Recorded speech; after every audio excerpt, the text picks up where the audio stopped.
Welcome to Stepping on the Mat podcast, episode 003 with me, Aaron Martinez. Today we have a guest in the basement today, a high school wrestling coach, head coach at Norwalk High School, Jake Brown. Welcome, Jake. Yeah, thanks for having me, and thanks for giving me something to listen to when I'm mowing the lawn and stuff. It's been pretty cool so far. Right, I think that's like the evolution with podcasts now is like vodcasting, right? So like podcast is great because you can like listen to it when you're driving and everything, but like it's all also cool to be able to see the face to go with it. So I'm glad to see your face today. We had a little bit of a practice today, warming up and getting our bodies moving. So now we're gonna get on to some cool stories here. So could we just start us off and introduce yourself to everybody and tell us a little bit about how you got into wrestling and your origin of it? Okay.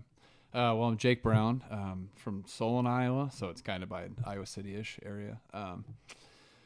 To be honest, it's just my brother, my older brother wrestled, so it was just kind of the next thing I did. He was going to tournaments and everything, so I think I was just the little brother who wanted to be like his older brother. So I started tagging along, and he was a little closer to age than me. My oldest brother actually was a pretty good basketball player in high school and stuff, so I went the other path. But had good success when I was in the youth level and stuff. So And what age did you start at?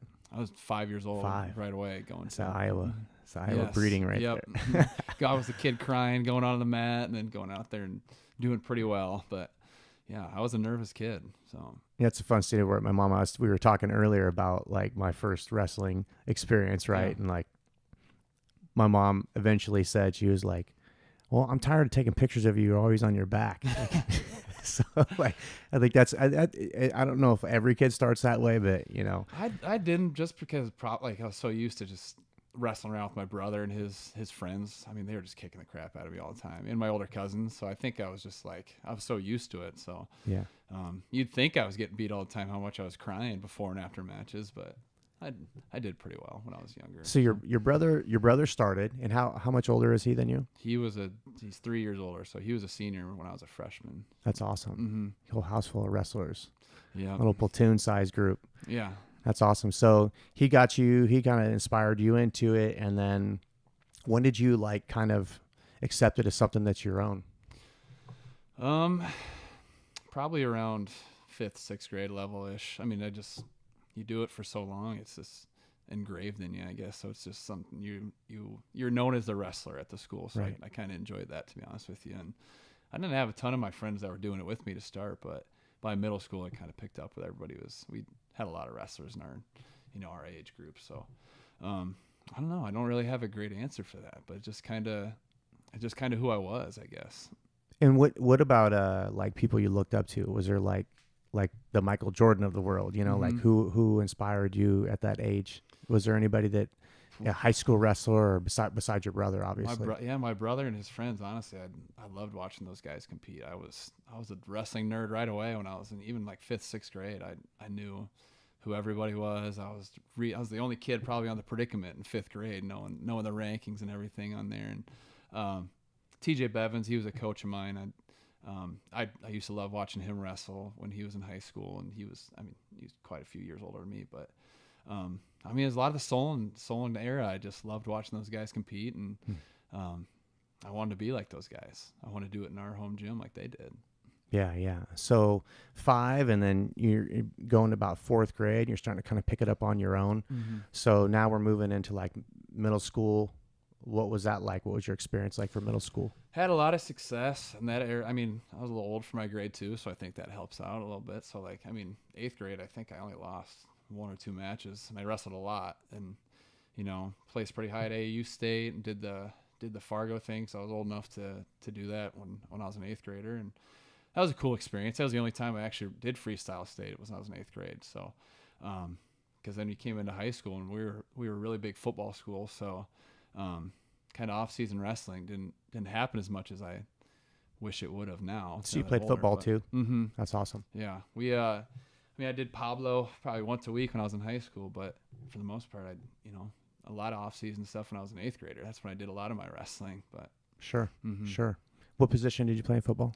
D end and offensive tackle. So we were a small school that you could play it both ways. And yeah, I went to. I had a buddy when I was going to DMAC a long time ago, and he was like, "You want to come up to our homecoming game?" And I was like, "Yeah." I went to Des Moines Lincoln, so I was in a metro school, so I got 2,000 kids in my freshman class.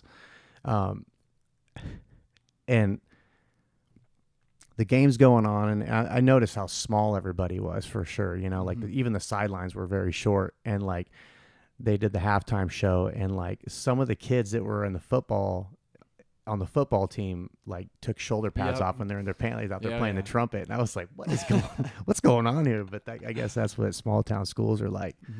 So small town Iowa also produces great wrestlers. So Salone, was that 2A or?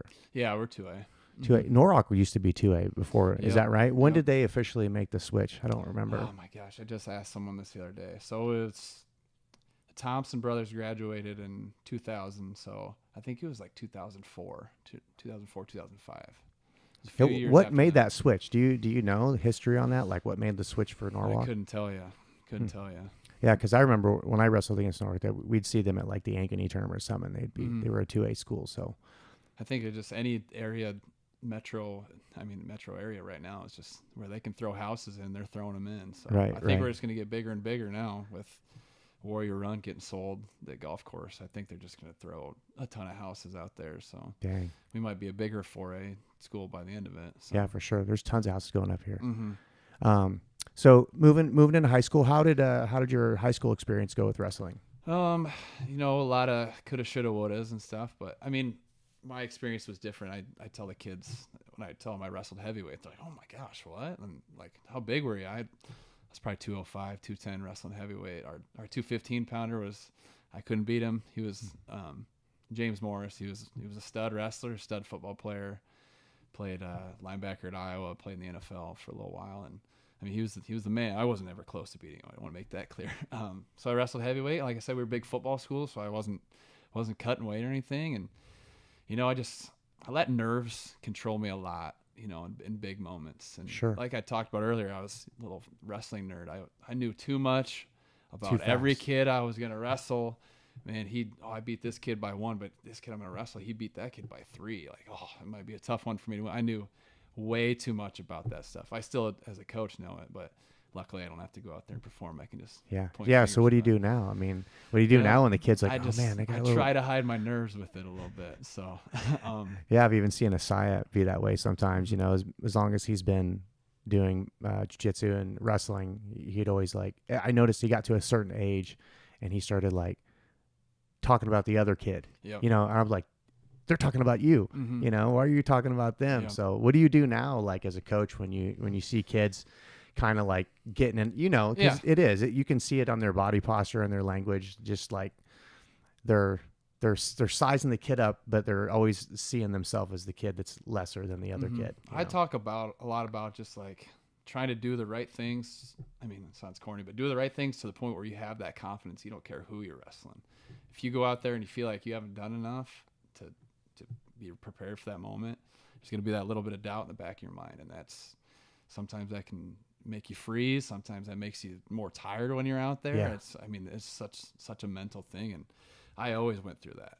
I really did. And especially the big moments. I mean, I can think about senior year at districts and wrestleback. I lost a kid. I'd never lost this kid in my life. Four or 5 times I beat him. I think I beat him 3 times that year. And then, get reversed to my back with 10 seconds left. And he goes on places pretty high and just stuff like that. And I mean, if I didn't know who a kid was, some of my best wins were kids that were just so under the radar, and I didn't see him on those predicament rankings. Junior year, beat a kid by 4, ended up winning 3A that year at heavyweight. It's Tyler Burrell, he's a pretty cool story. He had the long socks up to here, and he won every match at the state tournament in overtime, came in unranked, and so, had some pretty good wins my senior year of finalists in 1A. But these were guys that I didn't know who they were. But sure, yeah, yeah. It's interesting that even some of my veteran friends and stuff like that, when we get around sharing stories,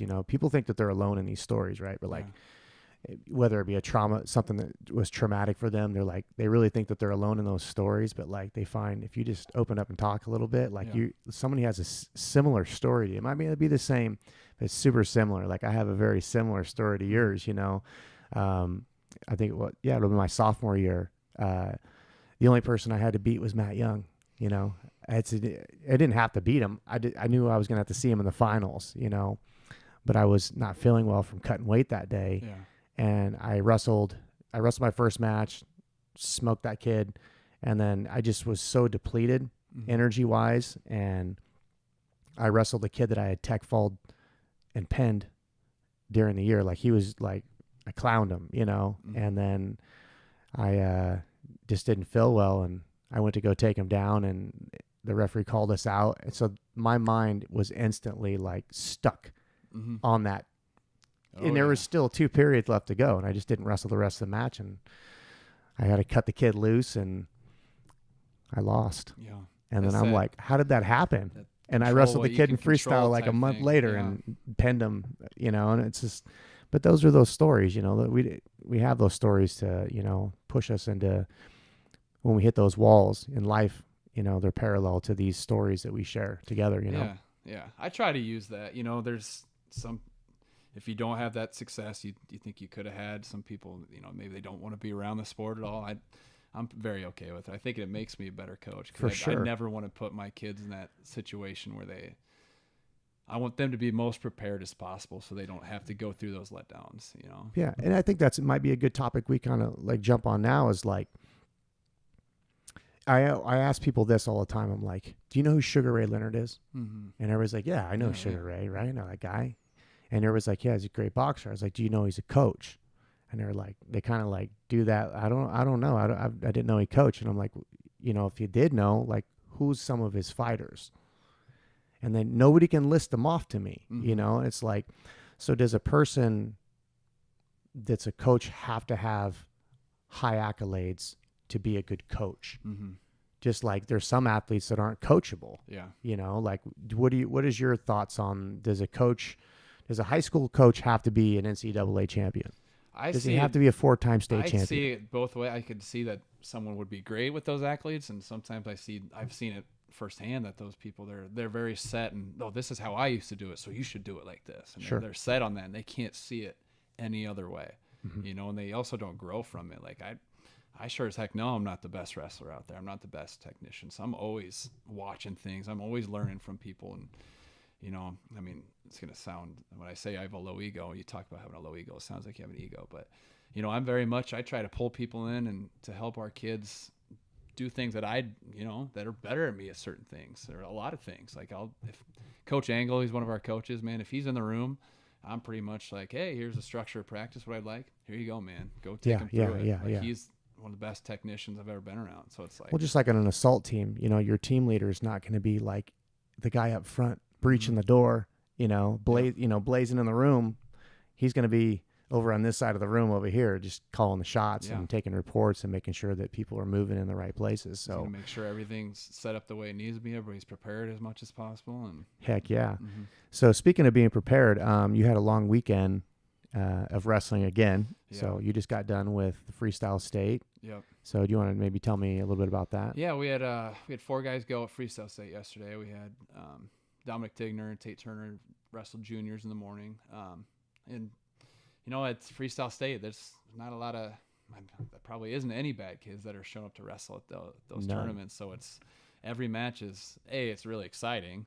And also, I mean, it's hard to win matches there. So Tate Turner, pinned a pretty good kid right away. I think state qualifier and might have been a place winner or blood round kid. So, started off really well and then ran into a couple tough kids, or a finalist in 1A, and then another place winner, and lost that. But again, I told him, even if you would have came here and not won a match, you're still getting better than someone who was sitting at home doing God knows what. But yeah. And then Dominic had a really tough bracket. That 160 bracket was just loaded. And I know he was contemplating whether he was going to go up or down. Yeah, 170 was also very loaded.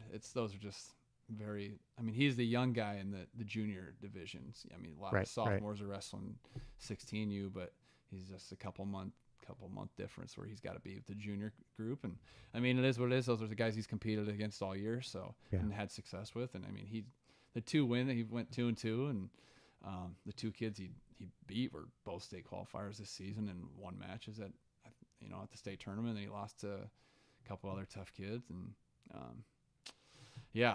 that's how that went. Then 16U division, we had Harrison Tripp and Liam McLaughlin wrestle, and Harrison was a first-year wrestler this year, football player that I've been hounding to come out for wrestling. And I'm glad you did. yeah. First year out, made the state tournament. And won a match. And won a there. match. Yeah, I love telling I was people. pumped. Man, I was A lot pumped. of people don't do that. Like, they wrestle their whole life and don't do that. And you went and did that. Like, it's pretty cool. He's starting to love the sport a little bit. So, I mean, the fact that he went there and competed, and I mean, he wrestled one freestyle practice, and he's been on the mat, I think, twice. Yeah. Since season. So he was very out of wrestling shape. So, I mean, he competed well. He won a match there, and I mean, the other match. He had a pretty big bracket too. Yeah. Yeah, I think he had 10, 11 kids, which is. When I told him to wrestle, I was like, I bet you're gonna have 5 kids there. You'll like qualify easy. But there wasn't only that, but it was like, I think 6 of the kids were state qualifiers in his bracket. Like, it was a tough bracket. Man, you're gonna cook through this thing to show up, grab your shoes, and he's like, coach. And then I had to tell him first round, like, he's like, how good is this kid? I'm like, be honest, like, yeah, like first round he's got a state place winner. So yeah, but he competed well, scored on that kid. Yeah, he does. I've never seen him back down from anybody throughout the season. He was like in people's faces, going after him. him. He's a big, strong, athletic kid, and he's still undersized at 220. So I mean, even the matches he lost, I mean, he was scoring a lot of points. And if those matches, I mean, if they were minute 30, he would have won a lot of those matches on Saturday. Yeah. But anyway, he ended up placing it, which was cool for him. And I think he said he wants to do another one before it's over. He wants to go to last chance qualifier. And do that. Yeah. So, where is the last chance qualifier at? Ankeny. Mm-hmm. Is Tigner going to do that one? I don't know. We'll see. He wrestles and competes a lot. So yeah.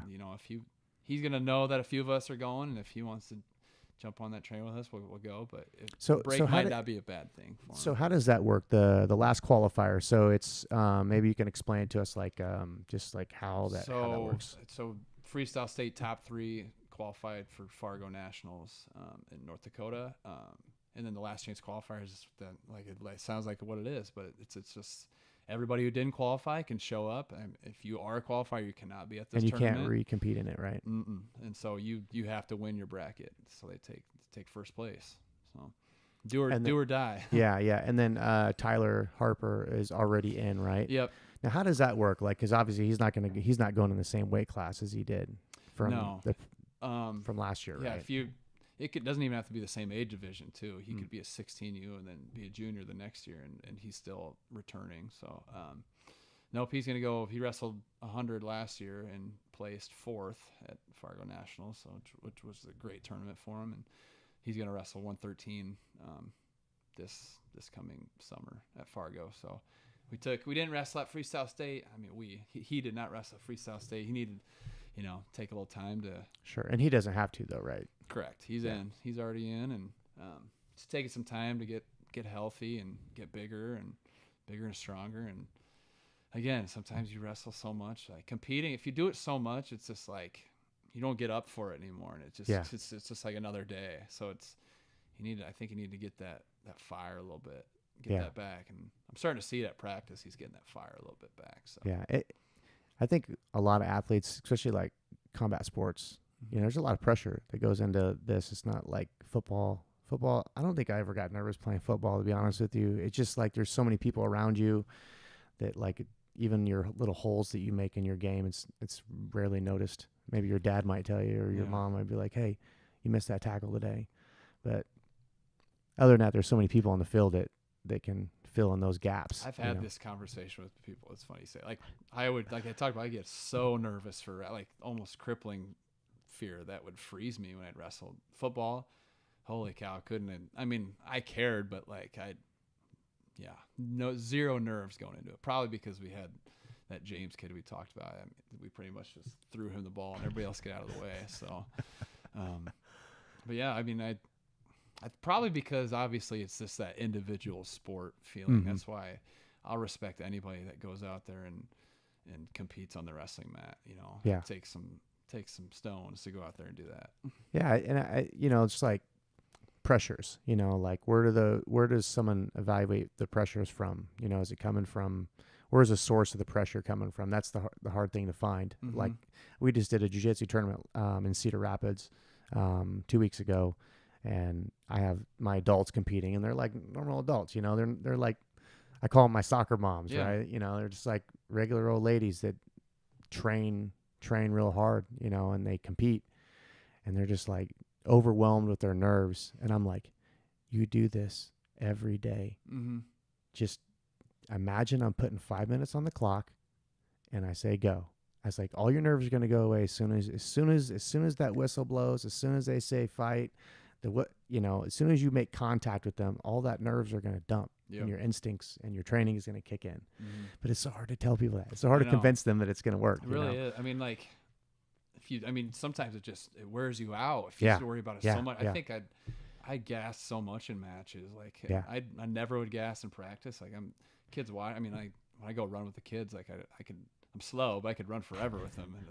But they I would gas because that lead up to matches. Yeah. It just wears you out. And I used to, before my fights, I would like fall asleep.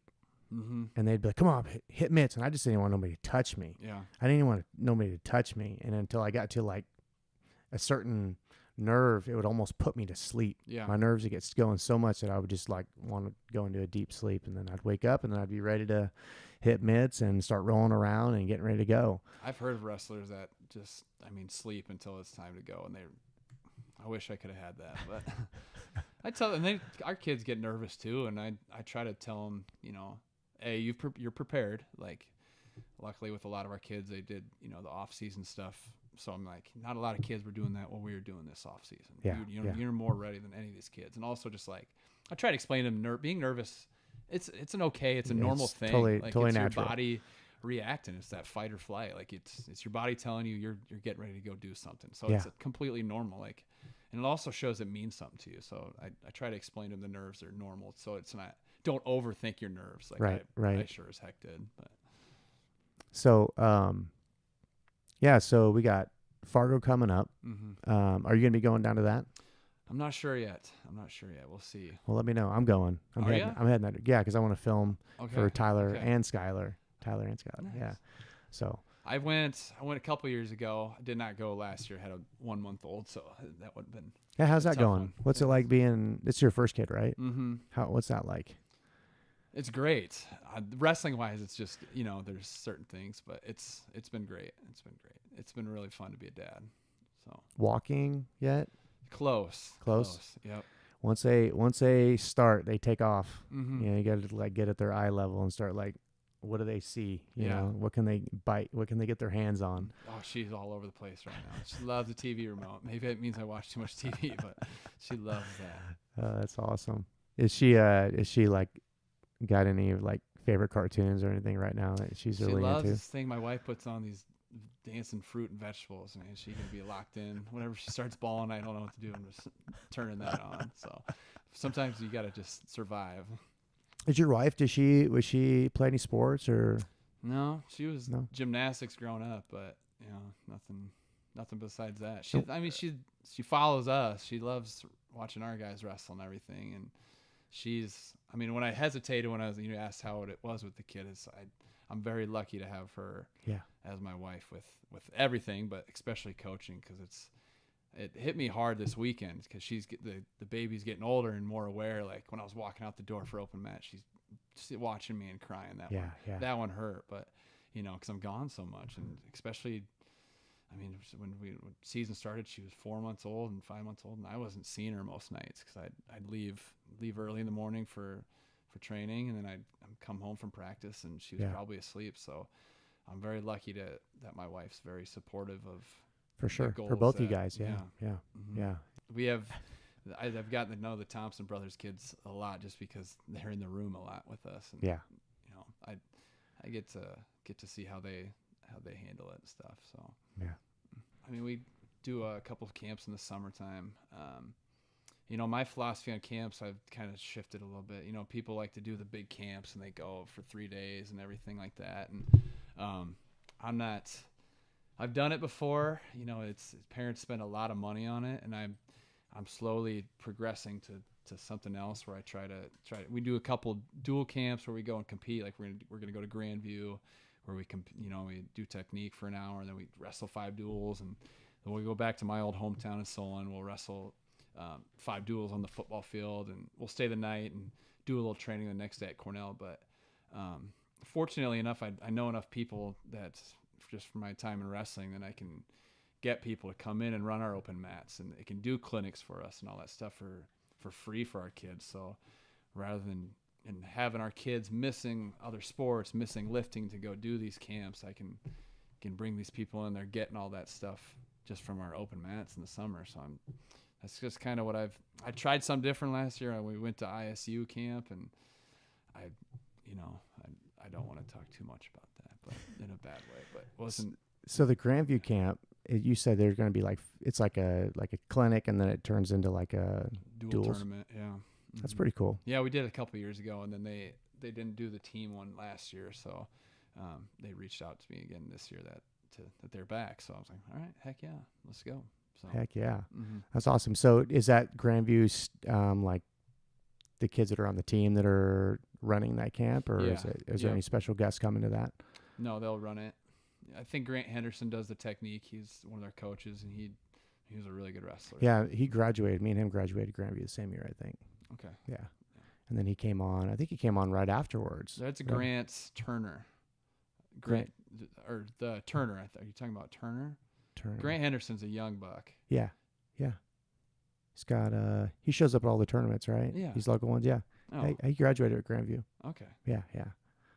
When was that? Not too That long. was like 2018. Okay. Yeah, because I remember I got out of the military. Okay. And then I got out in 2013, and I went to Grandview right after that. I guess I did not know that. Yeah, I was the old man. People thought I was the teacher there. That makes way more sense now. Okay. They got another coach who's, I think his name's Grant Turner, who helps. He's the Nike wrestling guy too. So I thought maybe you were talking about. That makes total sense. All right. Yeah. Gotcha. I'd show up to class, and people thought I was like the teacher. I remember. I never forget this. We had like do your like portfolio night, right? I'm just like, I'm already like, I'm not a little kid anymore. I'm ready to go work, like, this lady comes up, she's like, so which class do you have my daughter in? I was like, nah, me and her in the same class. We sit next to each other every day in class. Oh, good for you. I couldn't imagine going back to school. Like, and I'm only 10 years out of college and everything. Kids come up. I'm an at-risk teacher at the high school in Norwalk, so I got kids. I try to help them with their stuff. So they'll come up, they'll bring me something. Like, I don't remember that. I'm sorry. So oh man, especially like when it comes to math. Holy I can moly. I can BS my way through most things, but math, like they hand it to me, I'm sorry. It was rough. Multiplication, I can handle that. That's about it. They're always like, don't save your math until the end. Get it done early. I'm like, no, I'm not touching it. Yep. And like, I hadn't. They're like, when's the last time you did math? I was like sophomore in high school, man. I'm 40 years old. Correct. You know. That's the first thing that went from my mind is math. I can't do that. Mm-hmm. But they were good with me. The teachers were great and helped me get through that. So that was interesting going back at that age. Trying to, I'm sure that you see in school, like just kids are just, they're not even paying attention. Most of the time they're on TikTok or snapping while they're in class. So you work with at-risk kids at Norwalk. That's what you do there. Mm-hmm. Tell me about that. Like, how did that show up for you? To be honest, I mean, when I took my job up here, it was just kind of like a secondary thing they had available. So I started doing that, and honestly loved it because it's like, and people sometimes ask me, they're like, "Man, how do you work with those kids?" And I'm like, "I'm telling you what. Who else is gonna work with them?" That, and it's like those kids show me more respect sometimes than the other good kids in the school that they're untouchable and a little entitled and a little spoiled. And I mean, we got a lot of good kids at Norwalk, so I'm not trying to downplay that, but some of those kids, when you're their person that the only person they kind of have in their life, like, and not only that, but my job I basically hang out with kids all day and I get paid. I build relationships and I get paid for it. It's such a fun job, honestly. And so those kids, I mean, they love you. Like they end up like family to you. So that's awesome. I've had so many good experiences with it, and I think that's so important. I think it's so important today to have like good mentors and teachers like you that are around. I think kids just, they struggle to find the right way to get attention. Mm-hmm. And, it's good to have people around like you to be able to catch them and scoop them up and just put a couple words or have an ear to lend them. I try. It's needed. I try. So, how are you feeling about, this next upcoming season, 23-24? What's your team looking like? I know you're losing Maddox. Yeah. and you're losing Donovan. So we're losing some guys, but it's, and with every season, coming into my first year as head coach, I had some high expectations of all these guys, what they should do. Now it's kind of like I put some opportunities in front of them and give them a chance to show me that, So I try not to have high expectations, but we've got a pretty good group of kids that have been working hard, I believe, and I think the culture is really well of these kids. They want to get better. I've dealt with cultures in the past that were like, these kids, they almost bring each other down sometimes. Sure. They're joking around, but they're, that sometimes it's just not, it's not positive and it doesn't help. But these kids are, they're trying to get everybody around them better. I really do see that with this group. So I feel pretty good about where we're at. So yeah, and when I interviewed you during the documentary, that was something you mentioned about Tyler Harper. Is he's just kind of he's that commander in the room. Mm-hmm. He's this small, quiet kid, but like he knows his place and his leadership. And Yep. You mentioned that he runs the first 20 minutes of practice. Mm-hmm. So it's good to have those kids that are vocal in the room and want to step up to that leadership They spot. want to be like him, Yeah. like he does that for me, that role, that vocal role. That's not who he is, but he does it for me because he knows I need it. But just kids, they see how he competes. They see how he is as a person. They follow along with it. I was talking about, I put out that tweet when Tyler won that big match at state that, this is, he didn't qualify for state the year before. This is the kind of stuff he was doing the off season. It's me filming him shadow wrestling. He was mad I was filming him, but just that's because that's not how he is. But he's just shadow wrestling on the football field. It was like 6:45 in the morning. We started at 5:45. Like that's, kids heard that we were doing that. Like, well, why didn't you tell us? I'm like, all right, let's go. So other kids were following along. Your son was there with us running bleachers in the mornings, and they see him doing that. They're like, they want to do that. So yeah, that's awesome because I believe that's leadership is contagious. It's like laziness, someone's being lazy in a room or someone's goofing off or horse playing. It's going to just like transfer to the next kid. But leadership can work the same way, just as long as someone's being vocal in the room and it's not always coming from the coach. Mm-hmm. That's what I try to bring my kids to do. My students is like, you be the leader. I shouldn't have to be the one like telling people to step up and get moving and go drill. You guys already know what to do. Mm-hmm. So sometimes it's better to hear it from someone else. I'd rather have somebody that has that peer leadership versus coming from me, or I was coming like Zay at open mat at the end when he was like, "I'm gonna yell at these kids that they weren't there." Yeah, go do it, man. That's all we've been waiting for with Asaya. He's like he's got natural leadership skills, but he kind of like he patiently waits for his turn. Mm-hmm. He'll look and be like, can I do it? Can I go? And then as soon as you give him the thumbs up, he'll run with it. He will. I mean, I've kind of been on him a little bit about stuff to do that because that freshman group, he is the guy they look to. Yeah. And obviously this was before even he, was a varsity guy for us and had a pretty good season. Like it was before that he was the guy they were looking to. So yeah. He's helpful with that. He does well. So who else you got in this on your roster that you're looking forward to seeing compete this year? So we got 7 state qualifiers coming back with Tyler Harper. Gosh, I'm gonna look bad. The camera's on me. I'm gonna forget everybody. But Tyler Harper, Aiden Moret, Tate Turner, Caden Borcherding Johnson, Dominic, Colton Borcherding Johnson, and I'm missing someone. Holy cow! Who am I missing? Trip. Harrison Tripp, the big guy. We were just talking about him. I knew that was going to happen. So with those 7 guys coming back, like you feel good about that. And obviously your son, I'm excited to see where he's going to end up. He wrestled. He was a young buck, and he also gave up probably 10 pounds. So he still competed really well, and I'm excited to see where he's going to be at not only next year but the next few years. And I can't wait either. It's gonna be cool. It's gonna be a cool journey. You guys got a new wrestling room too. Mm-hmm. I know you guys used to have the youth. When I was coaching with the youth team, that wrestling room was pretty good. But like the one you got now is very impressive. Yeah. Sometimes I still look around like, holy crap, we got 3 full mats. Like we're pretty lucky. And we need it with our numbers right now. Like if the numbers we had now and like in that room, it just wouldn't even be safe, which was Schmitz's biggest, argument to get that new room. Schmidt's Safety. Yeah. We had kids getting concussions, falling on each other and stuff in the room a few times. So Yeah. And that was what we preached. We try to get high numbers, and then you get these high numbers in this room. Then everybody, it's so big, everybody like still trains over in this one little spot. Yeah. So it's been really nice. I mean, that's why it was nice to have. I mean, we hosted districts and conferences here, so I mean, to have that big room that these guys could go get away from a little bit. We can warm up in our big wrestling room and stuff. It was, we're lucky. We're lucky. You guys are like, it's a great space. I'm glad that the school put that together and was able to get you guys into a room. And the new gym looks great. You guys, like you said, you hosted conference and districts there. Yeah. So it was good. I didn't have to travel.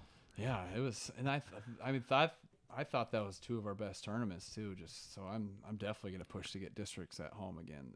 I remember districts. Like, it still stands out in my head. I mean, I think Asaya got the first pin of the day, and then it just became like every kid after that got a pin up until I don't even remember what weight it was. This is the first meet my mom's been to since I was in high school. Oh, she wow. came up and watched. Her and my uncle drove up a couple hours. So they had the number. My uncle, he hasn't watched wrestling in so long. He was like obsessed, but I think he said it was like we were on like a 15-match win streak or something. It was like that. pin.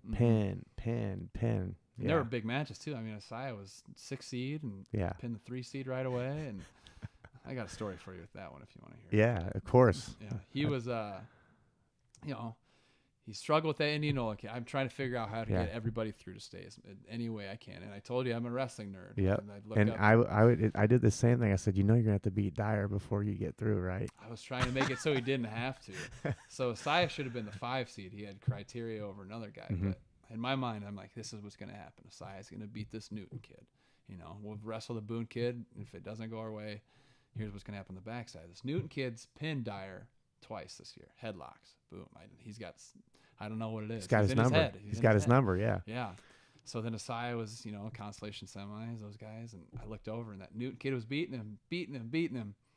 Got pinned with like a minute left. So I was pissed. But then Asaya came back and wrestled him as tough as he's ever wrestled him. I mean, he wasn't just like keeping it close or surviving. That's not how he is anyway, but he was going after him. It was a really good match. That was a good match for sure. I was pretty happy with him that day. He went out and wrestled his butt off that day. It's a big 13-pounder too. Or something like Sai will get the size on him this year though. So I don't know if he'll wrestle that kid anymore. Probably not. He's going to be pretty big. Yeah, he'll be a big kid. It's good watching. I like watching. We were talking about rivals earlier, and kind of like you got to like you shared your story, I shared mine. I beat this kid 2 or 3 times, and he beats me in the most important spot. Did you have any rivals in high school or college that were like, or even when you was a kid, that you like constantly had to wrestle? I had wrestled the same kid a lot, but it was not much of a rivalry because he used to just kick my butt all the time. But Austin Blythe from Williamsburg. I still tell the kids about that. I mean, I think I had like 8 losses my senior year, and he was like 5 or 6 of them. So I'm trying to think of some good rivalries.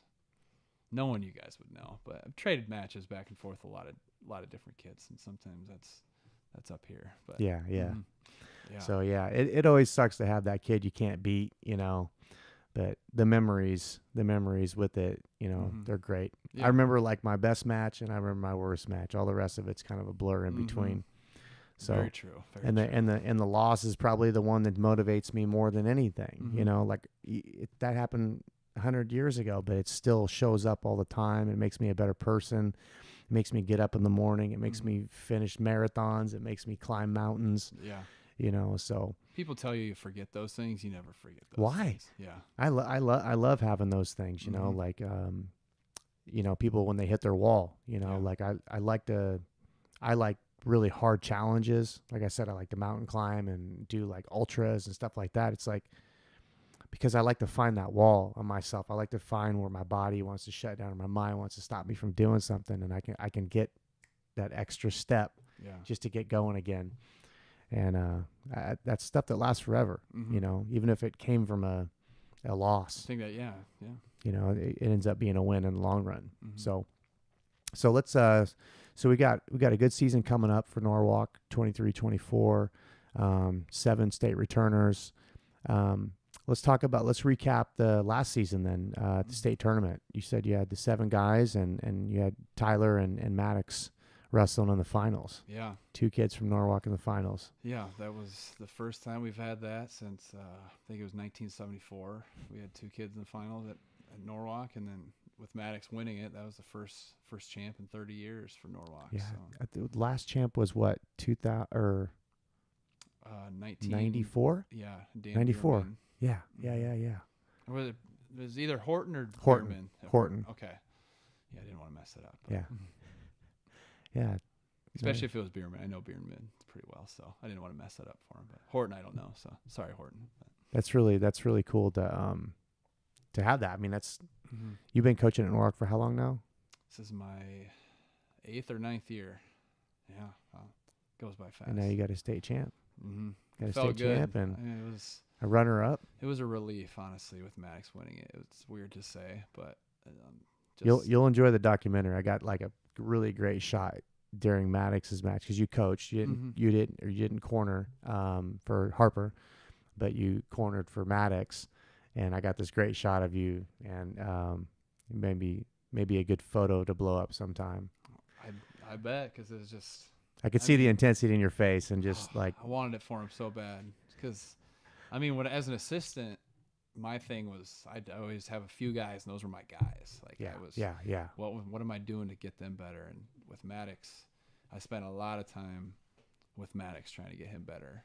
That's my first 2 years in the room. It was just me and Maddox in the corner, basically. So, you put in that much time with a kid, you want all your kids to win, but you got a little more with that. And then, junior, just his story, freshman year, losing in overtime in the semifinals, and then same thing as a sophomore, losing in overtime in the semifinals to the same kid, nationally ranked kid. And, that I don't want to say he was okay with it, but it wasn't like you were expecting to be the guy. And then last year, junior year, he lost that match in overtime, that Hawkeyes kid who, that was one that's, he wishes he could have back. I wish, that was a tough one. And I was so mad at myself after it, just because I felt like I let Maddox just be in the room that year, just kind of exist. We were talking about it beforehand. He's kind of a slow walking, kind of a goofy kid, but he thrives when he's pushed. And I didn't push him that year, and it paid, it paid off. It paid in a bad way in that moment. So that was tough. That was when I got home, I got my demons out a little bit. My dog always wants to be near me. She didn't want to be near me that night.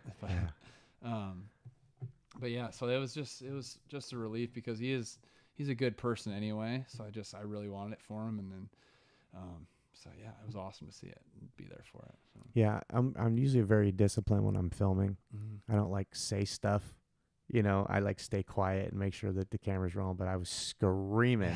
I was like, it kind of fits good good in the documentary, but like, yeah, I totally didn't do it during Harper's. I was like really locked in, disciplined, but it was like, it's hard to keep we're it 10 in. seconds away. Come on, screaming. And I just totally forgot I was filming, but it makes a good audio slice in there. Yeah. So yeah, and Maddox is going to be going to Iowa. He hung the shoes up. But he's going to keep the cleats. Yep. So that was a cool moment too. We talked about that for so long, like that whole year. Like as soon as I win it, putting him down the middle. And the funny thing is, they weren't his shoes. His shoes got thrown away. The decoys in the locker room the week before. So, actually, the year before, he ripped his shoes. He's got some big old monster feet. He just goes through shoes like crazy.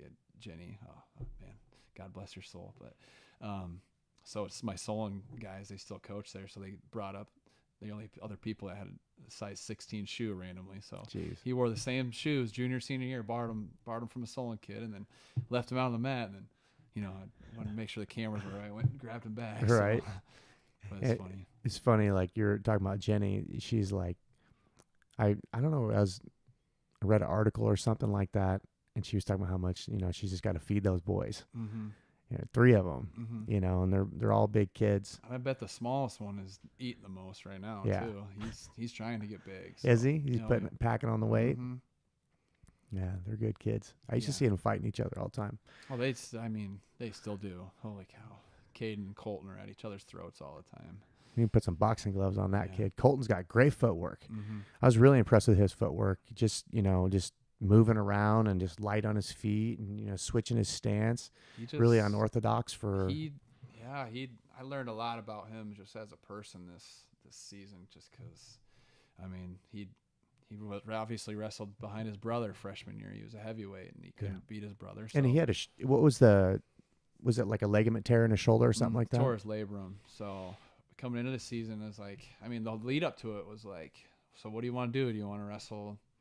You want to wrestle JV heavyweight again, or do you want to try to lose a lot of weight, be a guy at 220? Right. So we were in there again. I was talking about my wife being a saint. Like me and Colton were every morning in there working out. He dropped 50 pounds. I think he was over 270 at one point. So he dropped 50 pounds to make 220, and that, a lot of people think maybe Colton's not the most hardworking kid, but you haven't seen him like that. That dedication to work that hard. You're getting 2-3 workouts in a day. And he was struggling to lose the weight a little bit. I finally was, you want my help a lot? He's like, yeah, here's what you eat every meal. So he was eating chicken and veggies every meal. So he was very disciplined with it. Honestly, he did it the right way too. And with a hurt shoulder, like that was a lot. Yeah. Yeah. And that's a good topic to talk about too. I think is like, proper nutrition and weight cutting with wrestling. Like back in the day, it wasn't so great. I was a kid trying to grow, 14, 15, 16 years old trying to grow, but I played football, so I'd get big during football season and I'd just drowned myself, and just not the right way, like really it was kind of on my own. You got to hit the scale, and no matter how you do it, whether you're sleeping in a snowmobile suit and plastics, and not eating, but like there's so much more education for kids these days, and for coaches. You guys have so much more access to information and resources to get kids on proper diets and staying hydrated and training the right way. So you still see it though. You still see it both ways. That's the thing, because a lot of it's just that discipline and that that mental toughness. So you still got kids that there's the Tyler Harpers that he had to lose weight to make 106 this year. He probably 10 pounds. So he was doing eking nutrition and counting his macros and all these things. I don't even know what the heck they are. There's that kind of kid. I won't name names, but there's the kids that I did the same thing the one year I cut weight in college. I'd balloon up on the weekends after I'd eat everything in my path, and then why do I do this to myself? I don't want the kids to listen to know how much weight I lost each week, but you're sucking down freaking 10 plus pounds, and that's not the right way to do it. You can have that one meal, that cheat meal, but it's like when you balloon up all weekend and then you come in to just, at some point you come to practice just to lose weight and you're not worried about getting better. Right. So you still see it all the time, even with all that stuff. Like this is going to be the really disciplined kid that takes advantage of that. But then the other kids, again, they're high school kids, so it's hard for them to not be high school kids. So you still see a lot of them doing it like that, balloon up and then sucking down that weight the wrong way, dehydrate themselves. Yeah. Well, Norwalk wrestlers, put it on your notebook. Yeah. There's a certain one who knows who you are. You know who you are. Yeah. So we talked about Maddox and what do you think about him going to play football? You're an Iowa fan. You got the shirt on. Yeah. You got Herky up top. Love my Hawks. About the only football I watch is Iowa football. So we actually talked about the other day. Maddox came to open mat last Sunday. I was just, what are you doing here? You bored? He's like, yeah, I just want to talk and hang out. Like, okay. I'm like, how are you feeling about because he's going to move up right after his grad party. So his grad party's on Saturday. Oh, wow. He's going Monday. So I think that's like June 9th or something. So he's not here much longer. Wow. It's like, how you feeling and stuff, like, being away from home, going and play D1 ball. And he's nervous, but it's the same thing. I told him, like, the thing I'm most confident with you is like you thrive when you're pushed, and Yeah. I've And they're got going to see push him. that. Yes, they are. He's Yes, he's a big kid, but he's back on the, low on the Oh, yeah. totem pole, He's got everything to prove. Yeah. So- Yeah. And that's going to be great to see what that accelerates him into. Mhm. He's going to be like a rocket ship, I bet. Yeah. Speaking of Hawkeyes, I'm going to be having Mickey Griffith on here. Nice. So I'm excited about having him on here and figuring out what's going on with him. So do you think is Maddox? I don't know much about his football career, but is it looking like he's gonna get moved into a position where he plays a lot? He told me. I mean, I know that's all playing dependent. under, yeah. I mean, I don't know if he's ready right away. Type. I think you give that kid a year in Iowa weight room, he's gonna. Oh be my goodness, scary, scary dude. individual, and I think that's what they're probably looking for. He's gonna with put him, them 'cause I think paws they- on somebody. Oh my gosh. I think they got a lot of D-line coming back, but I mean, you never know. Like, he could just show up and be an animal right away, and he's got a lot of natural ability on top of it. So Yeah. who knows? I could see them. What I see from them is a really good year of training and everything. And Yeah. then he'll be the dog we know he is. So we talked about Maddox and Tyler Harper. So we're doing a documentary with Harper. I'm excited about it. Like, it's so hard for me right now because I have to like finish it, right? So it's like the waiting period of coming into next season and finishing up in some interviews with his parents and stuff. But man, it's like I want to like cut it loose, like, and it's too early to cut a trailer on it, but it's going really well. I'm very excited about that as a project. Tyler's a really quiet kid, so it's kind of hard to get him into it, but I think his story is amazing, and I don't know if I shared with you about like kind of how I picked Tyler to start with. So it happened.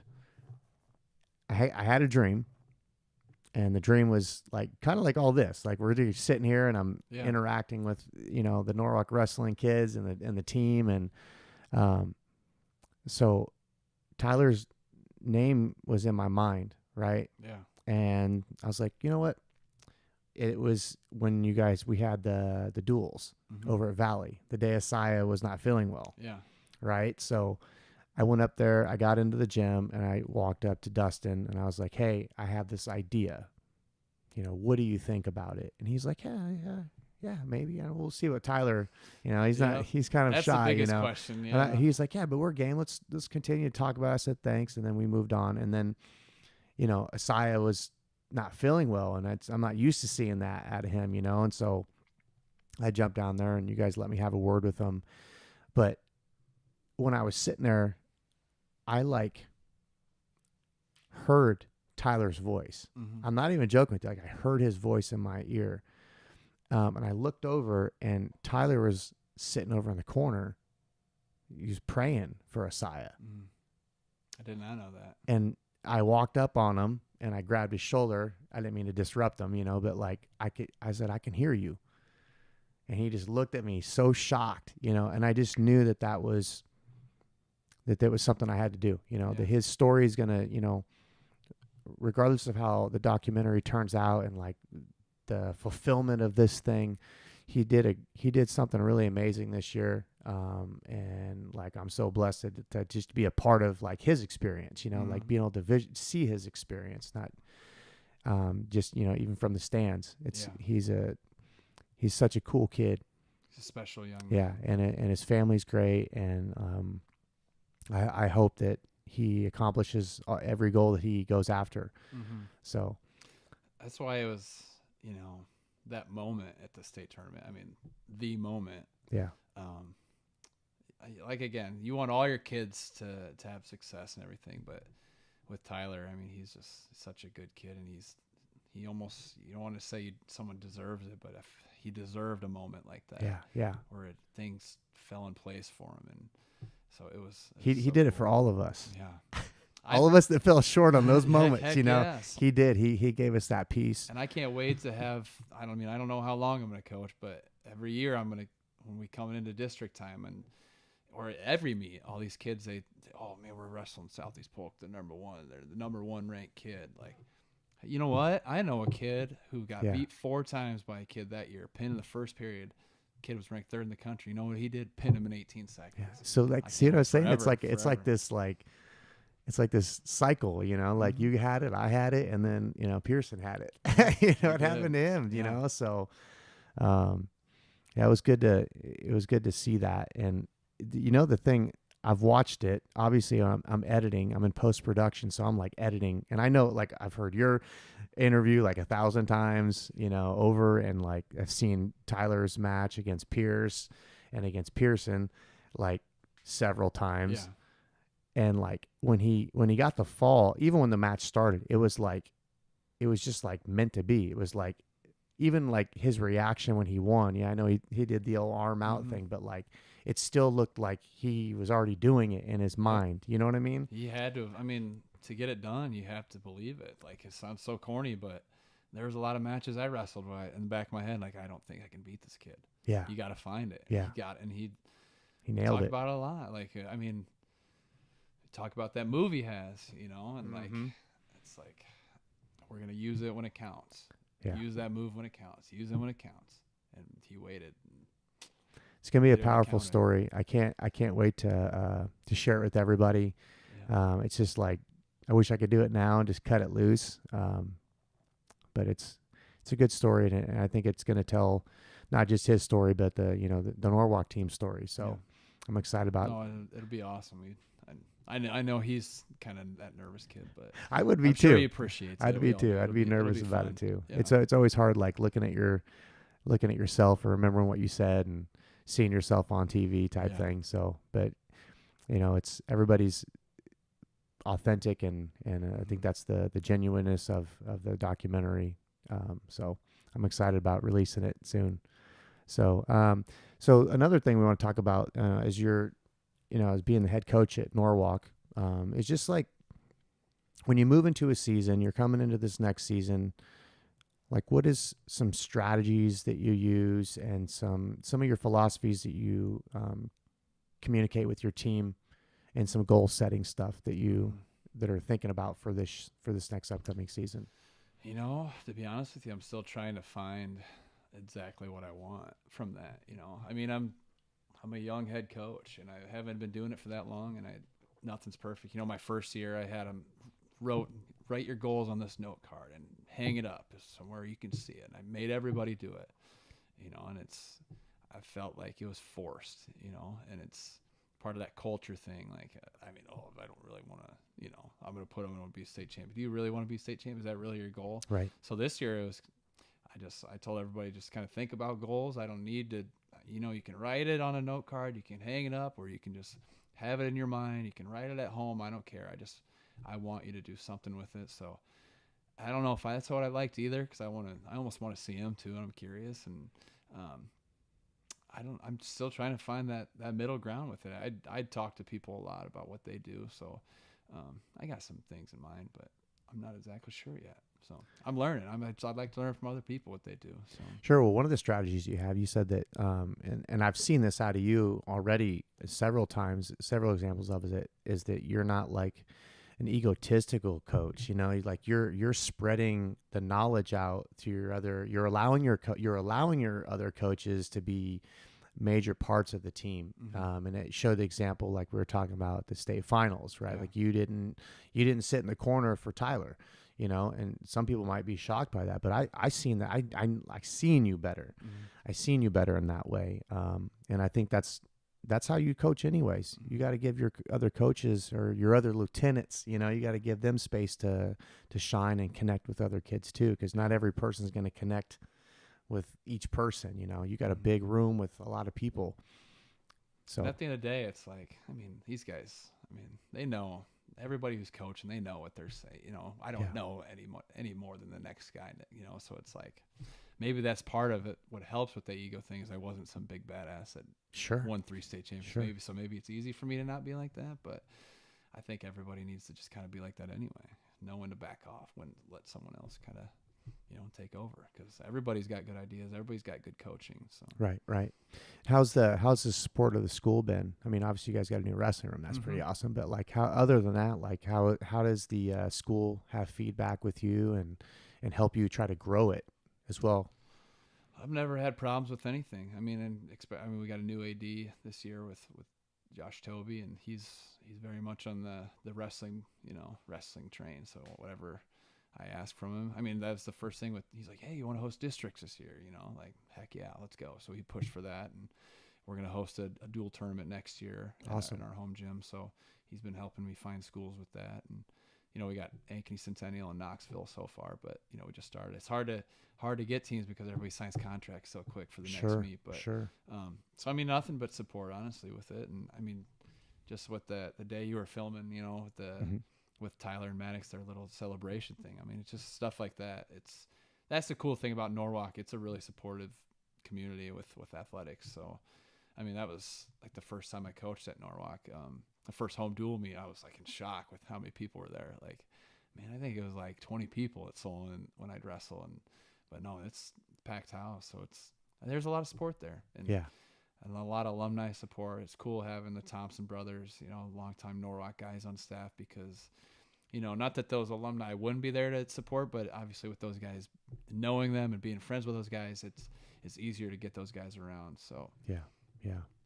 What do you think the difference between those two are? Because they look pretty. I can tell them apart. I've known them for a long time. I can tell them apart pretty good. If they were in the room right now, I like to make Ryan's the more athletic one. That's what I like to say. But Eric's just a dog, man. He's in there. He's looking like an 85-year-old man, but he's got his double knee pads on and everything. But he'll go in there and he scraps every practice. Still scraps, yeah, every day. Yeah, I always ask Asaya, like, I was like, the coaches in there getting it. They better be in there getting it. Every day Eric's in there doing it. And good. Ryan's just, I can't say enough good things about those two on and off the mat. Like, they're guys I looked up to as fathers, how they are around their kids and everything. And I'm very thankful to have them on staff. Yeah. I really, every time I try to talk about them, I have all these things I want to say. Like at the banquet my first year, like, I'm not a big crier. I'm not a big emotional guy. So I went to go talk about them. I got emotional. I was like, holy cow, what is going on? I was a little embarrassed, but like, I couldn't find the exact words. And even this year, I think I started around them and I'm doing it again. But yeah, I really can't say enough good things about them. Yeah. So they're leaving a great legacy here in Norwalk. And I've coached with them at the youth program. They're fun. They're technical too. I like that they're like, they have a good coaching rhythm. They're like yes, they want to keep the room going, and I think that's important, because sometimes the room can get dead and then kids are looking around like, what do we do? What do we do? But they got a good rhythm about them. So we talked about kids' goals, but like, what is, do you have any goals specifically that you have for yourself? Always. I mean, I want to get this program consistently in the top 10. It's hard in 3A. It's hard. Yeah. State duels, I want it to be not a once every, I actually don't know the history of how many times we'd been there. It might have been the first time we'd been there a couple of years ago, but I want that to be a thing where it's consistent. And again, it's really hard. And it was like my wife asked me, I was worn out yesterday after coaching all day. I'm not in shape, coaching shape, I should say, but I was worn out. I had a headache and whatever. My wife's like, well, it's like something you needed to do to be there. Like, if I want to be competitive, yeah, you better be there. You better be getting kids there. It's because 3A is tough. It's so tough. So it's like, what I got to do a lot to try to make that happen. So again, thankful for her to let me do that. But you got to take your kids to off-season wrestling. Like, and we could have done freestyle stuff in our own room or whatever, but the kids they're comfortable doing that. Yeah. You got to find a way to get them uncomfortable. That's true. People get comfortable in training environments. That's hard. It's hard to break. You got to get them out and doing tournaments. You got to get them competing against other kids. Because I see that often in my world too with jiu-jitsu. Is they when they run into a match and the kid's going hard on them and they're not used to that because they've been kind of like training with me and you are training the same thing. So I know your single leg, my double, like, you know, and then we kind of give each other space a little bit to move, but kids that are trying to tear your head off aren't going to give you that space. So that's why I beg our kids, because we go to Moen Academy twice a week, and I beg our kids, go wrestle someone you don't know. I tell Asai that I'm like, who, because you know me, I'm checking in with them. I'm like, what was practice like? And I was like, who'd you work with? He's like, Maddox. I'm like, look, at least he's honest with you. Oh, he knows the. I know my kid. You know, I was like, look, you got to go wrestle. That's why you're at that academy. Mm-hmm. You can wrestle Maddox at season next year. You need to go wrestle the hardest kid you can get in there with. So that was, that Moen, those practices have been great for us to break that being comfortable, because he pushes them hard, and right now that room's just TJ's packed. Old school like that. Mm-hmm. Yeah. Oh yeah, there's like 100 kids in that room now too, so they're working hard. That's a cool room. Mm-hmm. It's like vintage. I know. It is super vintage in there. I love that. I love that room. How'd you guys get linked up with TJ? Honestly, I knew coming to that first off season, like I want to take our kids somewhere to a club to get uncomfortable, and I was like figuring out the ways how I'm gonna do it. How am I gonna get kids there? How am I gonna make sure everybody can afford it and all that stuff? But honestly, just Dominic Tigner and I knew he trained out there, so I always asked him. Dom was a kid I talked to all the time, so he'd always tell me about tough practices and tough practice partners and how good of coaches they are and everything. So honestly, it started with Dominic. So, and I knew Scott Turner helped out a little bit with their youth program. So I got TJ's number from him or whatever. So I texted TJ and just said, hey, I want to try to get a bunch of kids there. Like, what do you think? And, we talked about it, and clubs are money. So I was like, maybe that might be tough. And, then that first state tournament was just not what I wanted for us as, my first year head coach, Maddox getting third and, three. I want a lot more for our kids. I want more for me as a winning I want to win. To be honest with you, I want to win. Yeah. But also for those kids, I want them to reach those goals. I want everything. Not everybody's going to be able to be a state champ, but I want more of those moments where, the Tyler pinning a kid, Maddox win a state title, kids doing good things. And that's only going to happen by finding the right coaches. So I was text back with TJ, and I'm like, I don't know if it'll happen. But then that state tournament didn't go the way I wanted. I texted him that night, like, all right, I'm going to find a way to make this happen. Let's go. So he was like, heck yeah, let's go. And the good thing about him was like, there's other clubs out there that like, what's your accolades before you come into my room? Interesting. Yeah. It's a thing. He was just like, you can bring whoever, so as long as they work hard. So we take thankful of the Stolo family, we take a bus, their little tailgating bus up there, so we can fit 12 kids in there, and then normally another, Tyler will drive or Dominic will drive, because we got 15, 20 kids going, so which is really good numbers. So awesome. Like once wrestlers get through high school, they get through college, and let's say they're not good enough to go to the Olympics or Olympic trials or whatnot. Where do the wrestlers go, right? So they're going into like mixed martial arts, right? What are your thoughts on like having? Because even Gable Stevenson, he showed up in WWE, because he's like, that's the pay, and I know that there's a lot of stuff going on with like college. What is that acronym, or the NIL? NIL. Yeah. What do you think? What are your thoughts about the NIL? I think it's good to keep like you talk about Gable. Like, man, I don't have anything affiliated with Gable Stevenson, but like, what a waste for him to go to WWE. Like, I know people love their WWE, but it's like, he's such a talent. He could do whatever he wants to in competitive sports. But I mean, it's good to keep people around with that, that NIL, but it's also, I don't know, I'm hearing bad things about it also. I mean, it's sure. like, But that's what people want is money, right? Like, yeah. I mean, like Henry Cejudo, right? He just fought yesterday. He took an L. Yes, he did. Right. But like, even for him, Division III wrestler. Division III, and then like, and he got taken down. He got taken down a couple times. Oh yeah. So, but that's the thing with him though, like he went to the Olympics, and like, what do you do? Like, it's like kind of podcast too right now. Oh yeah. The 6-piece episode on him. Pretty cool story. Awesome. So you're not a big fan of the the NIL thing. What other options would you like to see wrestlers kind of move into? I mean, I like it. Like I hear about like you know, my old football coach, his son plays quarterback in North Dakota State. He had a deal with a mattress company, you know, and he made a little bit of money and it like paid his rent for the year. Like that's cool stuff right there. But it's like, And he got the free mattress. yeah, I'm sure he did. But it's like you see it. I can hook you up.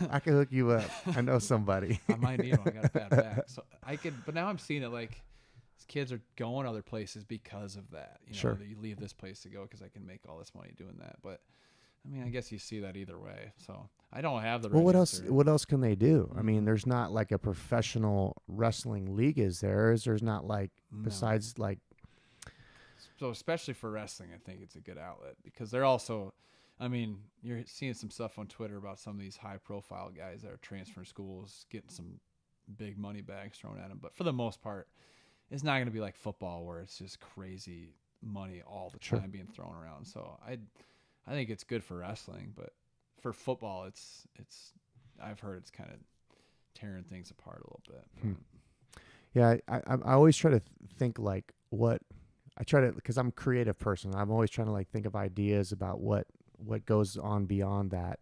And like we've seen like crossovers with like Bo Nickel, right? Like he did a jiu-jitsu match. I think he's done 2 jiu-jitsu matches now against Gordon Ryan, which is like the GOAT for no-gi grappling. And it was just like, it almost looks like a farce, you know? It's like it's not even, you don't even see the wrestling. So it's like, I didn't want to see that, you know, because it wasn't even entertaining. It was like Gordon Ryan could have done anything he wanted to him at any time, you know, and like, but he's such a high level wrestler. It's like, but I don't want to see that. Nobody wants to see that. So like, but he's doing well in the UFC. Yes, he is. You know, so you're seeing so many of those wrestlers go MMA route now. Yeah, you heard a couple at the NCAA finals. They were, you know, during their interviews mentioned it. RBY, I think's going, and Starachi from Penn State. You're seeing a lot of those Penn State guys going because Bo Nickel just opened up a center. I think it's on Penn State's campus, a training facility. So it's AKA, but they open another gym out there. Yeah. So I think you're going to see a lot of those guys do that. So I mean, that's good. I like mixed martial arts. I mean, I fought mixed martial arts, so I like to see that. But I also like to I like wrestling so much, you know, that I'd like to maybe just. What if they had a professional league? You know, like. But where's the money at? You know, like they used to. They had one back in the day. I can't remember what it was. I mean, Dana White's doing like slap contests. I mean, we could like have wrestlers. We could pay wrestlers to do it. I just read that they got a new deal for that, and it's like bigger than any UFC deal he's ever. So, oh my gosh! But yeah, I mean, not a lot of when I wrestled in Germany, they had the people that we wrestled against were paid. They were like professional wrestlers, and I was like, I always found that confusing. As like, why? I mean, I wasn't expecting to get paid. I was on an all-user team, so like I was in the military. I was already getting paid, but like that would be nice to see that here, you know. Just need that love, like Iran and Russia. I mean, I know those guys are freaking legends out there. Those guys are celebrities, but it's just not where we're at. Like I just saw, like the NCAA finals, like the viewership was like the lowest it's ever been this year, which is crazy because. I feel like because people want to see people get punched in the face. Yeah. They want to see blood. Yeah, or smacked in the face. Or smacked in the. Oh, man, that's brutal. Yeah, it's so much talent. Like we talk about wrestling being the hardest sport. You know, from 5 on into high school. You know, it's like it's hard. You get beat up. You know, it's tough on you physically. It's tough on you mentally, and like the incentive at the end is just to be like, good job, you know, or we got these memories. Be nice to see people be able to like somebody invest into this thing and like get wrestling more awareness like it is here in Iowa and importance here because it is entertaining. I like if you know wrestling, people in the UFC don't like wrestling, seeing it because they want to see each other punch each other. But like when you get guys that are really good, it's highly entertaining to watch. And I'd like to see some of those guys get paid for that too and be able to continue to do it and like have people that they can't win gold medals in the Olympics have an alternate league that they can move into out of college and be able to keep doing what they love to do. Yeah, be able to, I mean, live a comfortable lifestyle Sure. with doing that. That's why it's tough right now. You know, those Yeah. guys that aren't the best, like how long can you really do that? Like Right. you're not, you know, so it's tough. Wrestling's tough. Man. Wrestling is Wrestlers tough. it's the least pretty sport, I'll say. So Yeah. I don't know. Maybe thought it was a uniform thing. Thought Yeah. maybe it's not attractive because of singlets. mhm. And then they kind of went to the no-gi style rash guard with board shorts. Yep. That didn't really go over so well either. I don't So know. I mean, it's the closest thing to them punching each other, Yeah. obviously, besides the slapping. yeah, but there's a lot of Yeah. clubbing. Those clubs look pretty Yeah. pretty I legit think sometimes. Liam McLaughlin hit me with one. Yeah, he today clubbed me pretty today, good. too. Yeah, he's got a little club to him. But yeah, I don't know though. Either way, wrestling it rewards you. It makes you a better person. So it Yes, sir. helps you overcome anything. Yeah. Well, Jake Brown, I appreciate you. Yeah. I look forward to seeing you again this season and your team coming out and representing for our town, our community. We're going to pack the house. We'll get some good videos made, so it'll be a little bit more entertaining for everybody. And I appreciate you coming and stopping and hanging out with me in the basement and sharing your story with everybody. Yeah. Thank you. Appreciate Thanks you. for having me.